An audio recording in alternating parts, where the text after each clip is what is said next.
It's all good. It's all good. The awakening's happening. It's here. It's done. The truth is going forth.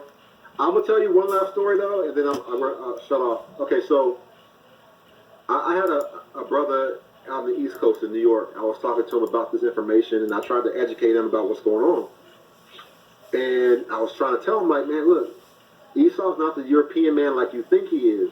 Yes, there are some people that have been whited out, and they have ancestry that can trace back to Edom. But the real folks you got to worry about, these folks over here, and I gave him some examples. So he told me a story. He said, bruh, I was at the barbershop, and these two brothers from Nigeria were there, and I was excited because I know you talked about the Igbo. I know you're like, okay, and different things I didn't know, and so we were just talking and having a good time, and getting my haircut, chilling. And he said I mentioned something about Israel being in Nigeria, and he said, first off, he asked him, he said, oh, we're like brothers, right? We're like brothers, right?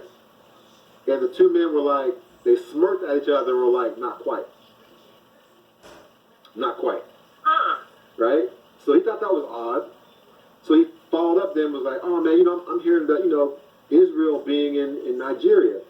He said, Brother Dwayne, if I tell you that if looks could kill, their whole demeanor changed.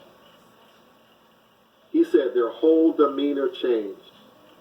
And he said they looked at me like if we weren't in America but were in their country, they might take me out and go do something to me. Really?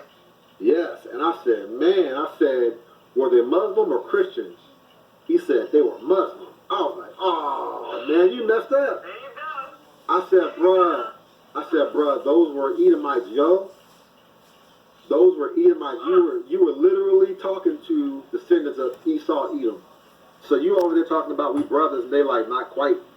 You over there talking about Israel being in Nigeria, and they looked at you like they want to take you out back and cut your head off. He's like, man, I was scared, bro. Like, real talk, I don't scare easy, but they looked at me with such hatred that, man, I ain't know what to do after that. So this thing is real. A lot of us go to Africa, and we're like, oh, my brothers, my sisters, and we're like, oh, but generally the places they want you to go to are Muslim-led territories.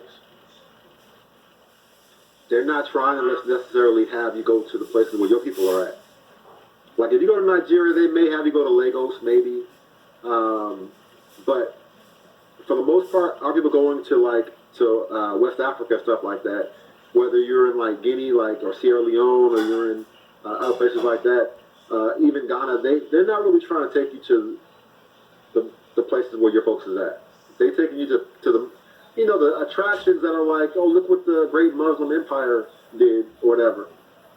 And them folks, nah, man, them folks, you better not talk about being no Hebrew with them folks, no Israelite. You might, it's bad. Wow. It's bad. I'll leave it at that. Like I said, I don't have a direct hatred towards anybody. You just gotta know what the truth is. I hate that things are the way they are, but it is what it is. So with that, I hope that was a blessing to those that have been able to listen. And I just say shalom with that.